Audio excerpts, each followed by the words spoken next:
Selamat hari Sabat, saudara-saudaraku yang terkasih dalam nama Tuhan Yesus. Kita bersyukur, berterima kasih kepada Tuhan atas anugerahnya, berkatnya, lindungannya kepada kita. Sabat ini kita masih ada, bisa beribadah bersama-sama melalui sarana virtual Zoom ini. Terima kasih kepada hamba Tuhan, Bapak Pendeta Tampu Bolon, kepada Penatua Jemaat, Bapak Stefanus Wijaya, dan kepada semua jemaat yang memberikan waktu buat saya untuk menyampaikan firman Tuhan pada hari Sabat ini. Demikian juga perkenalan tadi yang disampaikan oleh Bapak Endi, banyak terima kasih, serta lagu pujian dari keluarga Si Ombing dengan lagu Aku Masuk Dalam Taman dan Baiklah Bagiku, lagu medley. Terima kasih kepada Tuhan, puji syukur kepadanya. Sabat ini saya akan bawakan firman Tuhan yang sederhana yang berjudul Dua Bukit, Tiga Salib. Sebelum mengawalinya, marilah kita berdoa sejenak. Bapa Surgawi, Bapa yang Maha Pengasih dan Penyayang, kami siap mendengarkan Tuhan berbicara melalui hamba-Mu, melalui firman-Mu. Kiranya Tuhan berkuasa atas diri kami masing-masing, agar kami percaya kepada sabda-Mu, dan oleh kuasa-Mu kami hidup sesuai dengan kehendak-Mu. Terpujilah Engkau ya Bapa, dari sekarang sampai selama-lamanya. Di dalam nama Putra-Mu Yesus Kristus, Tuhan Juru Selamat kami. Amin.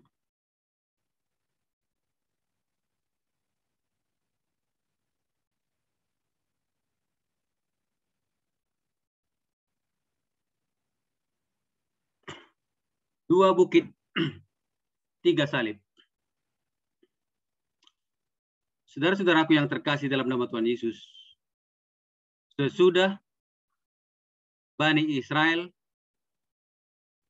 tiba di tanah Kanaan, tanah perjanjian, sesudah mereka dibebaskan oleh Tuhan, sesudah mereka diselamatkan oleh Tuhan, saat mereka sudah menyeberangi sungai Yordan, maka dalam kitab Ulangan pasal 27, Tuhan meminta mereka, ke-12 suku itu, berdiri di dua bukit atau gunung.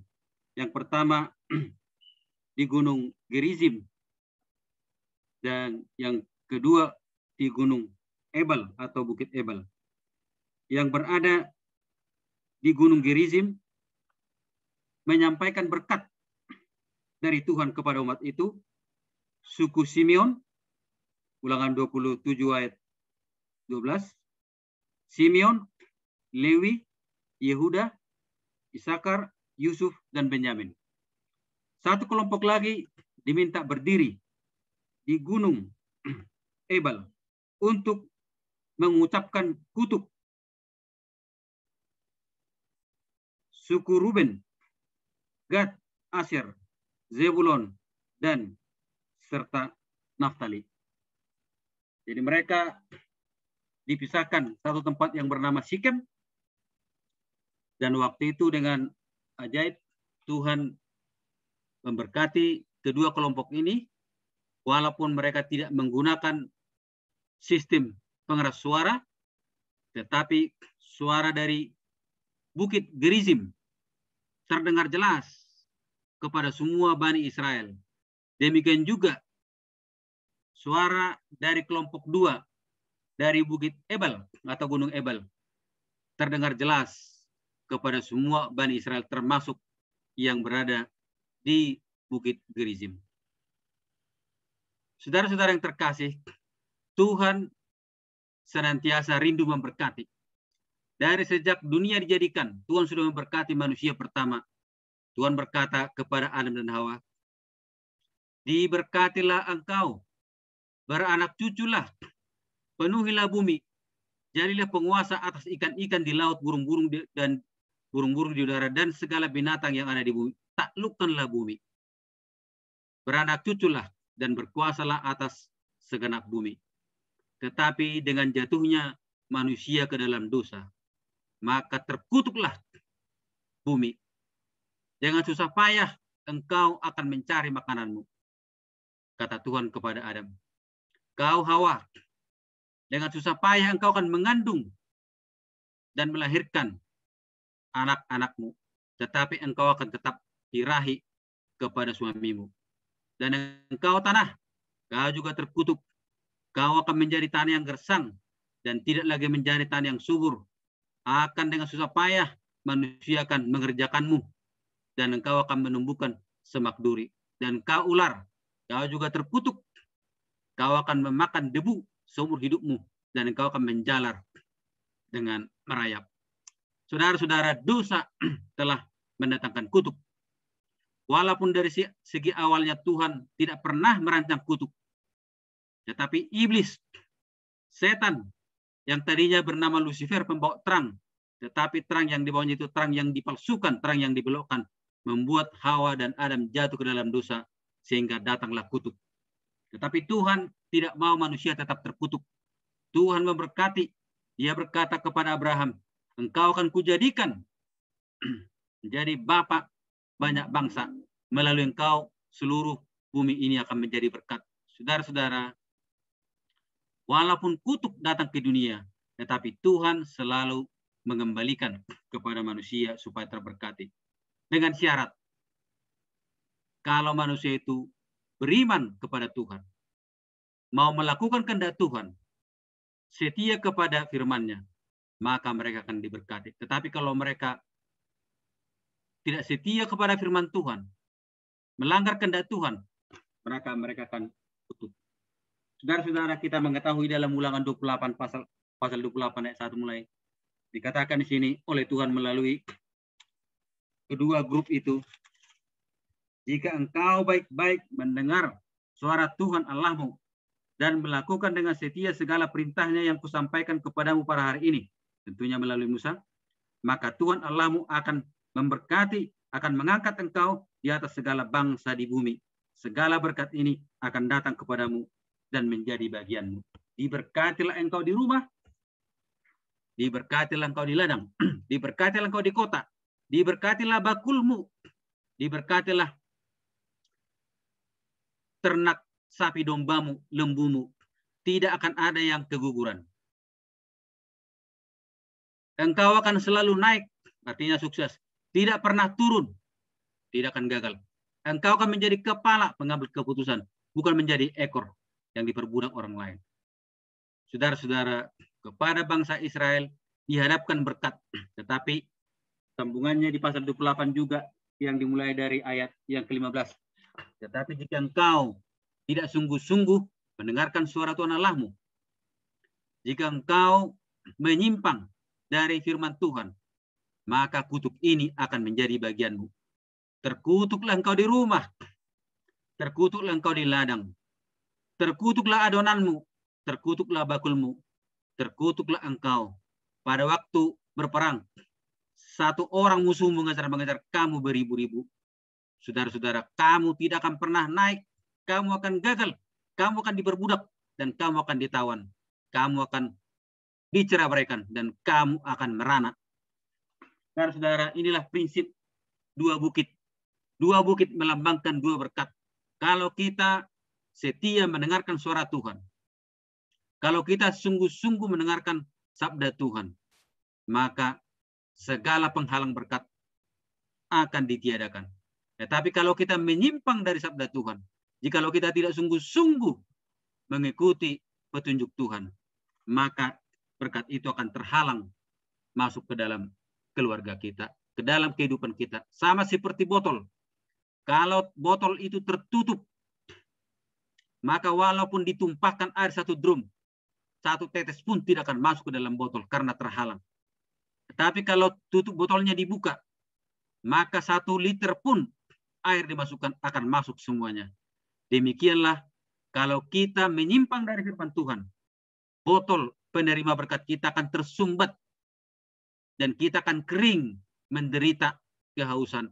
Tetapi kalau botol kita terbuka oleh karena hati kita, jiwa kita dengan setia terbuka mengikuti firman Tuhan, maka segala firman Tuhan, air kehidupan, akan menjadi bagian kita.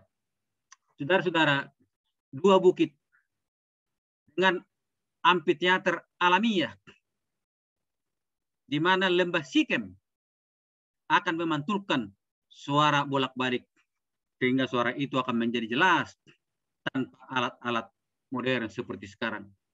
Di Bukit Gerizim, Tuhan menyampaikan berkat melalui 6 suku. Tetapi di Bukit Ebal, Tuhan juga menyampaikan konsekuensi kalau tidak mau menurut firman Tuhan.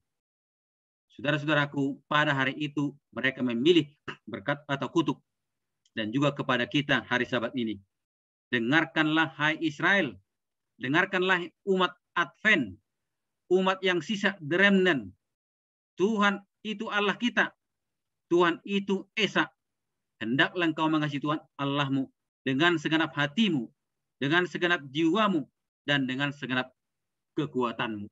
Saudara-saudara, sudahkah kita mengasihi Tuhan kita dengan sepenuhnya, dengan aspek yang lengkap, holistik, bukan hanya setengah-setengah, bukan hanya secara pemikiran, tetapi kehidupan kita seutuhnya. Saudara-saudara, ternyata orang Israel gagal. Orang Israel di dalam sejarah hidupnya pada waktu Yosua dan para pemimpin yang keluar dari Mesir masih hidup, yang berumur 20 tahun ke atas masih hidup. Mereka setia mendengarkan suara Tuhan. Tetapi pada waktu Yosua dan orang-orang yang berumur 20 tahun ke atas dari Mesir itu sudah meninggal, maka pada zaman hakim-hakim mereka murtad, mereka menyembah berhala. Saudara-saudaraku, sejarah hakim-hakim memberitakan kepada kita pada waktu mereka dijajah bangsa asing, mereka berteriak-teriak memohon kelepasan dari Tuhan, dan Tuhan mengutus hakim-hakim. Pada waktu hakim-hakim melepaskan mereka, dan mereka sudah aman, mereka sudah nyaman di zona aman, seperti dikatakan Bapak Stefanus tadi itu, mereka kembali murtad.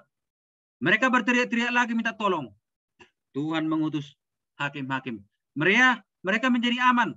Mereka kembali menyembah berhala. Mereka berteriak-teriak, dan begitulah saudara-saudaraku. Dari zaman hakim-hakim, zaman raja-raja, zaman nabi-nabi, bahkan sampai mereka ditawan, ya 10 suku di utara ditawan oleh Niniwe, Assyria, dan 2 suku di selatan ditawan oleh Babel. Dan walaupun mereka dipulihkan, tetapi mereka tidak pernah lagi menjadi bangsa yang kuat, bangsa yang utuh seperti pada zaman Daud dan zaman Salomo sebagai puncak kejayaan. Bahkan pada zaman Yesus, mereka pun masih berada bawah penjajahan Romawi. Saudara-saudaraku, tetapi puji Tuhan, walaupun orang Israel terkutuk, tetapi Tuhan sudah berjanji bahwa melalui Abraham segenap penduduk dunia akan diberkati. Maka datanglah Tuhan Yesus. Dia lahir di Bethlehem, di tanah Judea, dibesarkan di Galilea. Dan sesudah dia dibaptiskan di Sungai Yordan, dia diurapi dengan Roh Kudus, dan dia sanggup mengalahkan iblis dengan 3 pencobaan yang terbesar yang belum pernah dialami manusia seperti yang dialami Kristus. Dia menang, dan sesudah dia menang, dia pun memulai pelayanannya. Dan di Matius pasal 5 sampai pasal 7, dia menyampaikan pengajaran tentang kerajaan Allah. Dan sebelum pengajaran lengkap disampaikan, maka dia pun menyampaikan apa yang disebut dengan khotbah di atas bukit. Berbahagia. Berbahagialah orang-orang yang miskin di hadapan Allah, karena mereka lah yang punya kerajaan surga. Berbahagialah orang yang berduka cita, karena mereka akan dihiburkan. Berbahagialah orang yang haus dan lapar akan kebenaran, karena mereka akan dikenyangkan. Berbahagialah orang yang murni hatinya, karena mereka akan mewarisi bumi. Berbahagialah kamu yang dianiaya oleh karena kebenaran, oleh karena namaku, karena demikian juga para nabi dianiaya, dan kamu akan beroleh upah besar di surga. Saudara-saudara, walaupun orang-orang Israel gagal sepanjang sejarah, walaupun memang ada sedikit-sedikit sebagian umat Tuhan yang setia, tetapi secara bangsa mereka gagal. Tetapi puji Tuhan, walaupun mereka gagal, tetapi Yesus datang sebagai Israel murni. The remnant of Israel. Dia menuruti firman Tuhan dari titik koma secara sempurna. Tidak ada satu iota pun firman Tuhan dari kitab Tanakh, Taurat, Zabur, kitab para nabi yang tidak dituruti Yesus dengan sempurna. Tidak ada satu hal pun yang daripadanya iblis bisa mengambil keuntungan, oleh karena dia sepenuhnya hidup bergantung kepada Bapa yang di surga. Dia menyampaikan berkat kepada umat yang sebenarnya sudah terkutuk oleh penjajahan. Saudara-saudaraku, Tuhan Yesus menyampaikan berkat bagi yang percaya dan yang menerima. Tetapi memang sangat disayangkan secara bangsa, mereka tidak percaya kepada Yesus. Walaupun ada orang-orang tertentu yang menerima dan menyambut Yesus dengan penuh sukacita. Sebagian ahli Taurat dan orang-orang Farisi, bahkan guru orang Yahudi, tetapi kebanyakan mereka menolak Tuhan Yesus. Saudara-saudaraku, di khotbah di atas bukit merupakan khotbah yang sangat terkenal. Bahkan di sini juga Yesus mengajarkan dua bapa kami, yaitu Matius pasal 6 ayat 9 sampai 13.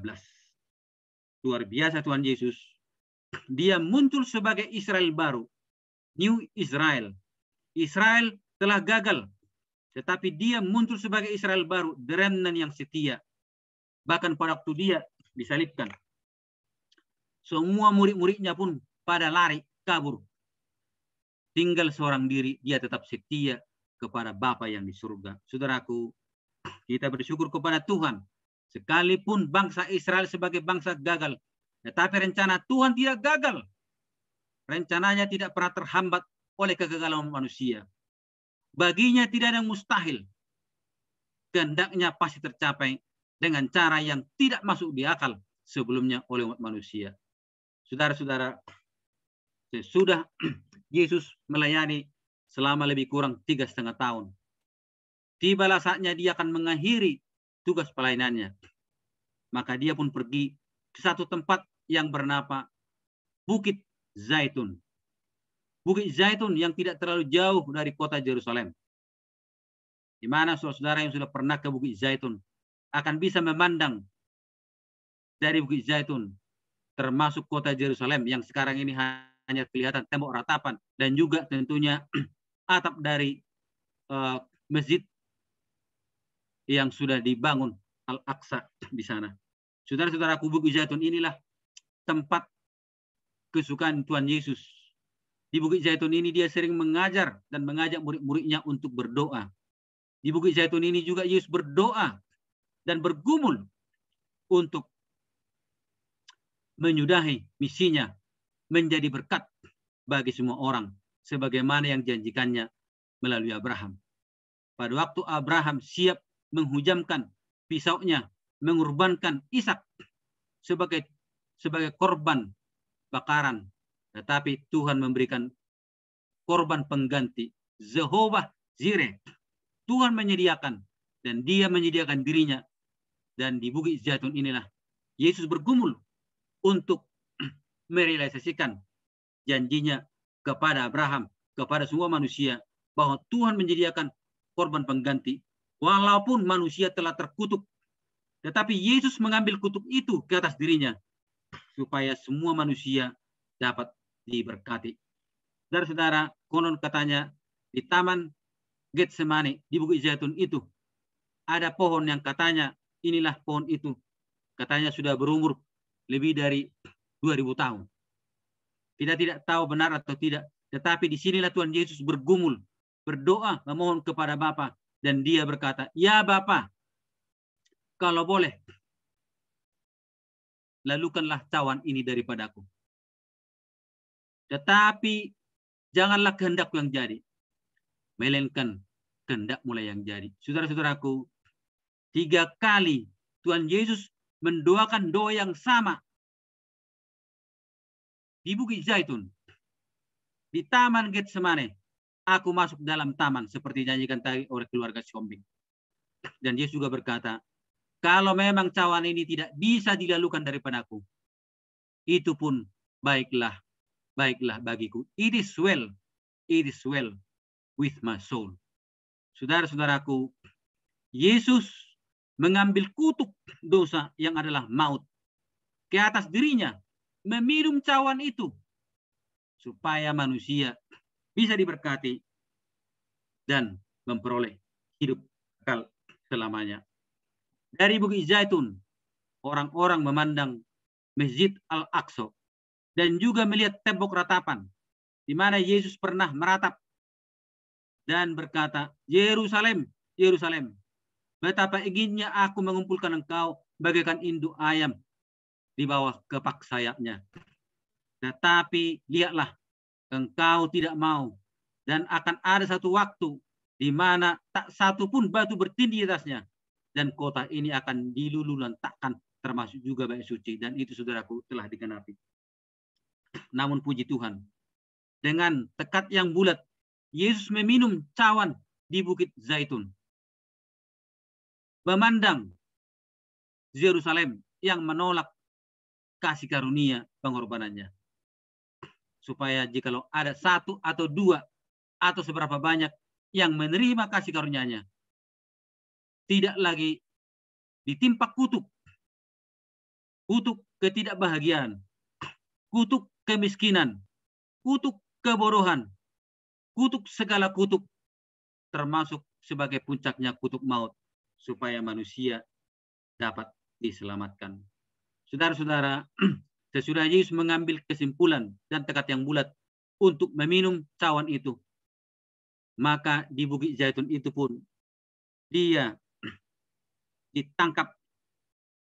Di Taman Getsemani dia ditangkap dan dia bertanya, siapakah yang kalian cari? Yesus dari Nazaret. Kalau begitu akulah dia. Jangan tangkap mereka ini, biarkan mereka pergi. Semua pada kabur meninggalkan dia. Ada satu yang melihat-lihat dari jauh, Petrus. Tetapi Petrus pun seorang pengecut, pecundang, tidak berani mengakui terus terang bahwa dia adalah murid Yesus. Dan yang kedua ialah Yohanes yang mendampingi ibu Yesus. Saudara-saudaraku, semua pada kabur. Dan akhirnya ya sudah diadili dengan cara yang tidak adil. Disiksa, dipukuli dengan cambuk. Saudara-saudara yang pernah melihat The Passion of Christ yang disutradarai oleh Mel Gibson, walaupun film itu berlebihan ya, bagaimana cambuk itu telah mencabut sebagian dari kulit-kulit Yesus sampai dagingnya, tubuhnya hancur berantakan. Saudara-saudara, pada akhirnya kepadanya ditimpakan salib untuk dipikul menuju Kalvari, bukit kematian, yaitu Bukit Golgota. Saudara-saudaraku, sekarang Bukit Kalvari ini telah digunakan sebagai objek wisata dan banyak tempat lain di Holy Land yang bisa didapatkan dengan Holy Land Tour. Tetapi saudaraku, pada waktu zaman Yesus, Bukit Kalvari ini bukanlah bukit yang bagus. Ini adalah bukit tengkorak, bukit kematian, bukit angker, tempat disalibkannya para penjahat, para pentolan yang disalibkan dengan cara hina. Saudara-saudaraku, di bukit inilah Yesus disalibkan bersama dengan dua penjahat, satu di sebelah kirinya, satu di sebelah kanannya. Dua bukit tadi, yaitu Bukit Gerizim, yang merupakan bukit berkat, tetapi orang Israel gagal oleh karena mereka lebih memilih Bukit Ebal, bukit kutuk. Tetapi Tuhan Yesus datang mengkhotbahkan Injil yang kekal, berkat yang limpah hidup kekal di bukit berkat atau Mount of Blessing. Saudara-saudaraku, banyak orang memilih kebenaran firman Tuhan, tetapi kemudian mundur. Tetapi kebanyakan mereka menolak firman Tuhan oleh karena mereka tidak mau dikucilkan.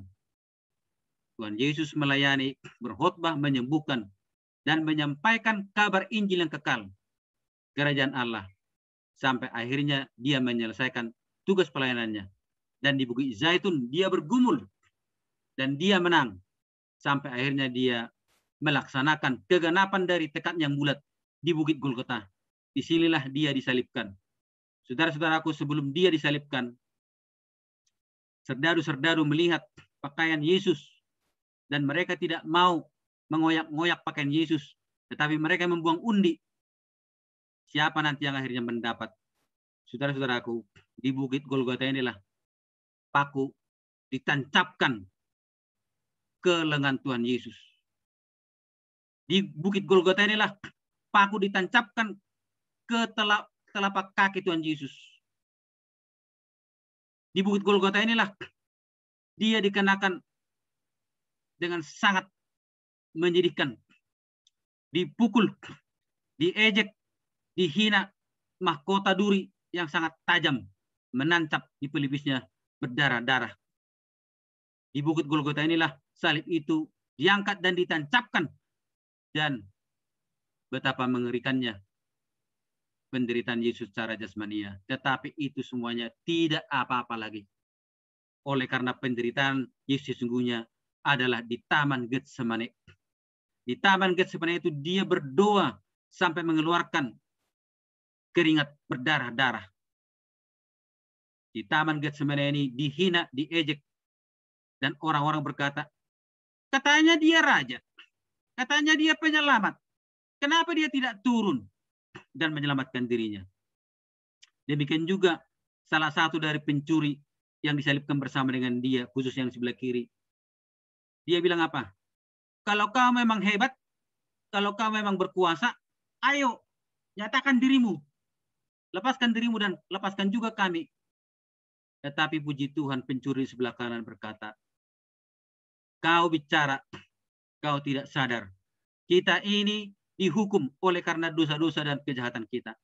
Tetapi dia dihukum bukan oleh karena kejahatannya.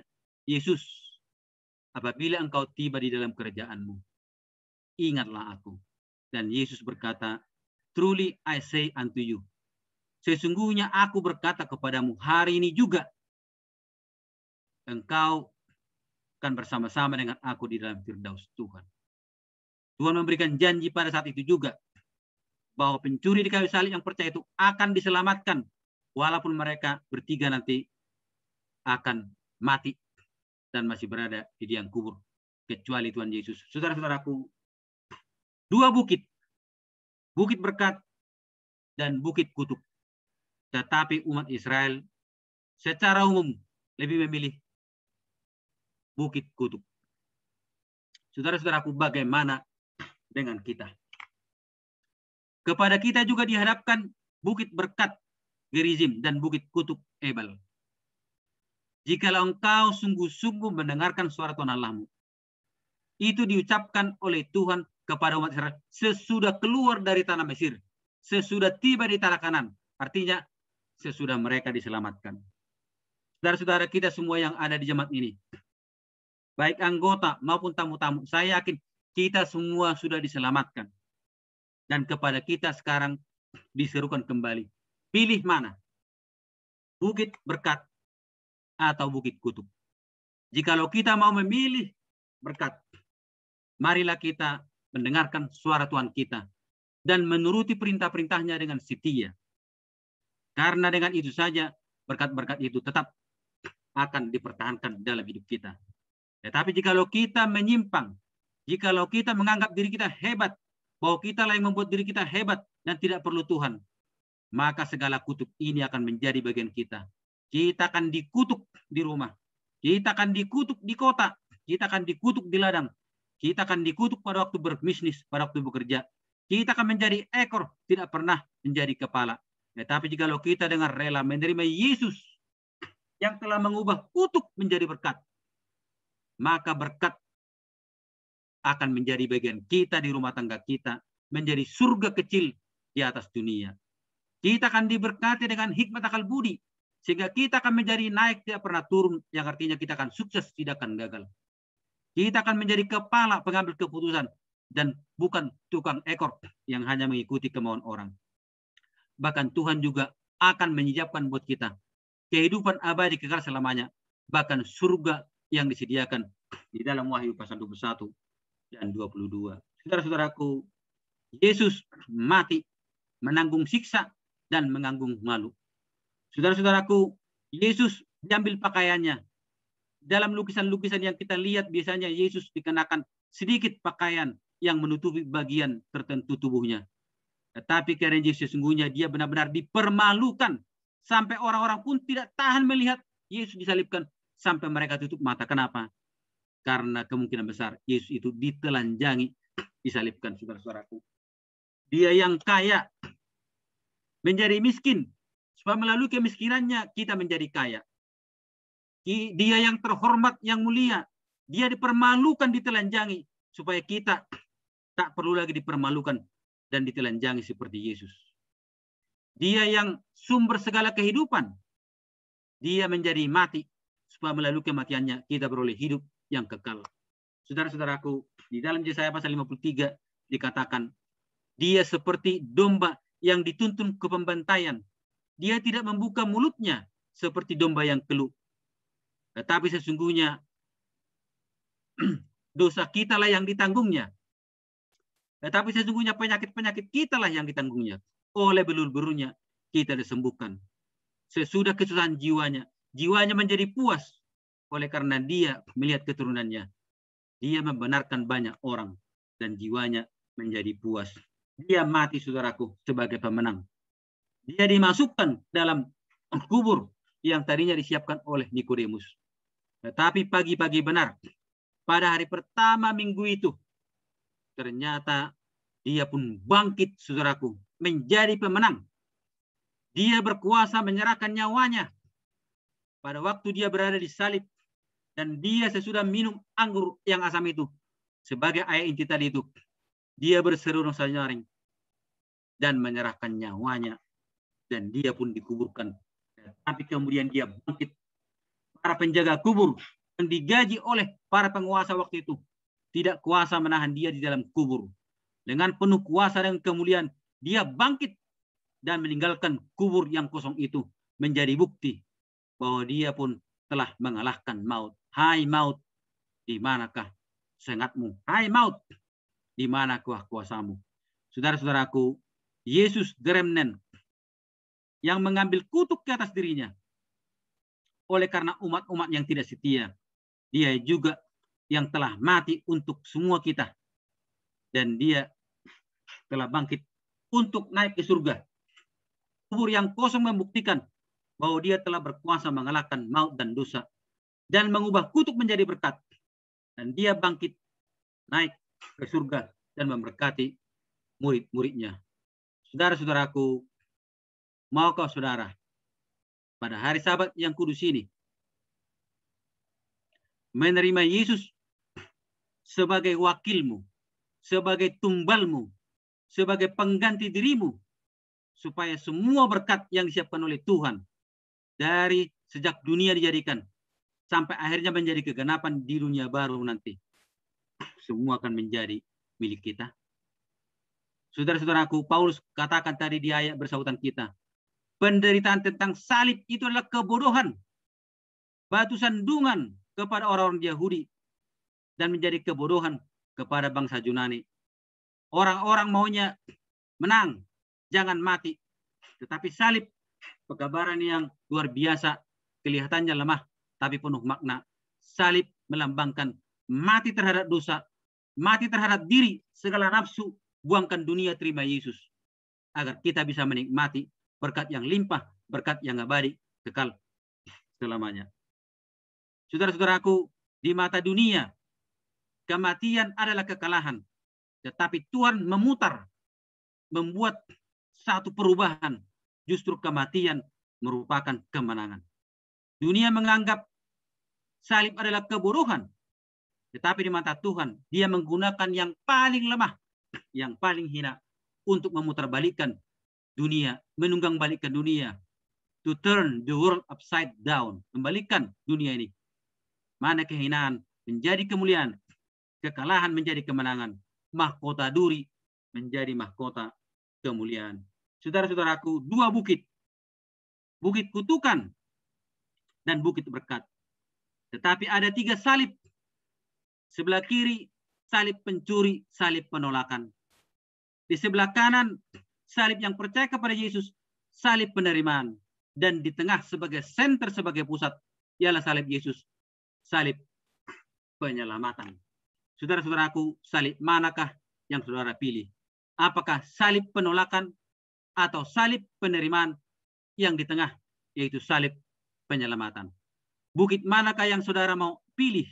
Apakah bukit kutukan yang tidak setia kepada firman Tuhan, atau bukit berkat di mana kita menyambut kebenaran Tuhan dengan segenap hati kita, dengan segenap jiwa kita, dengan segenap kekuatan kita, dan dengan segenap akal budi kita. Saudara-saudaraku, kita gagal, tetapi Yesus berhasil. Kita jatuh ke dalam dosa, tetapi Yesus hidup suci dan sempurna. Kita terkutuk, tetapi Yesus mencurahkan berkat dengan limpah. Kita mati, tetapi Yesus beri kita kehidupan kekal abadi selamanya. Kiranya Tuhan menolong kita pada hari Sabat yang kudus ini, agar menerima Yesus sebagai korban pengganti kita, sebagai tumbal atas segala pelanggaran kita. Dan marilah kita setia kepada firman-Nya, agar berkat yang limpah kita terima di dunia, bahkan sebagai puncak keganapannya di dalam kerajaan surga dan dunia baru selamanya. Tuhan Yesus memberkati kita. Haleluya. Puji Tuhan. Amin. Amin. Terima kasih untuk pekabaran yang indah yang telah dibawakan oleh Pendeta Manulang. Mari kita serahkan segala pergumulan kita kepada Tuhan, sama seperti Yesus saat berdoa kepada Tuhan di Taman Getsemani untuk mengikuti kehendak Bapaknya. Dan kita jadikan Yesus sebagai batu sandaran kita karena teladan-teladannya. Mari juga kita bersama-sama memilih untuk selalu berada dalam berkat dan naungan Tuhan sampai Yesus yang datang kedua kali. Kita